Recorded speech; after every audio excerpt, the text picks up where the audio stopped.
ನಟ ದರ್ಶನ್ ಇದೀಗ ಮತ್ತೊಮ್ಮೆ ಜೈಲು ಸೇರಿದ್ದಾರೆ. ಸದ್ಯಕ್ಕೆ ಅವರಿಗೆ ಬೇಲ್ ಸಿಗುವ ಯಾವುದೇ ಹೋಪ್ ಸ್ವತಃ ದರ್ಶನ್ ಮತ್ತು ಅವರ ವಕೀಲರಿಗೆ ಇದ್ದಂತೆ ಕಾಣ್ತಾ ಇಲ್ಲ.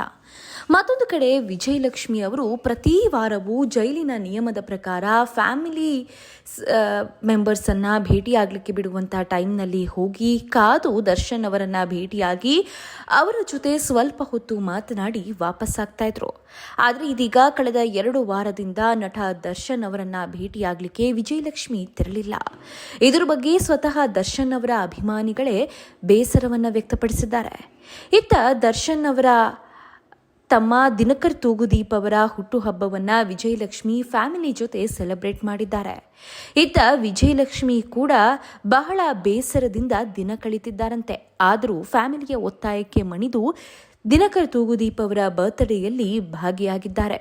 ಮತ್ತೊಂದು ಕಡೆ ಬೇಲ್ ಸಿಗುವ ಹೋಪ್ ಸ್ವತಃ ವಿಜಯಲಕ್ಷ್ಮಿ ಅವರಿಗೂ ಇಲ್ಲ. ಹಾಗಾಗಿ ಬೇಸರದಲ್ಲಿ ಕಳೆದ 2 ವಾರದಿಂದ ದರ್ಶನ್ ಅವರನ್ನ ಭೇಟಿಯಾಗಲಿಕ್ಕೆ ಹೋಗಿಲ್ಲವಂತೆ. ಮುಂದಿನ ವಾರ ಧನ್ವೀರ್ ಅವರೊಟ್ಟಿಗೆ ದರ್ಶನ್ ಅವರ ಭೇಟಿ ಮಾಡುವ ನಿರ್ಧಾರವನ್ನ ವಿಜಯಲಕ್ಷ್ಮಿ ಮಾಡಿದ್ದಾರೆ.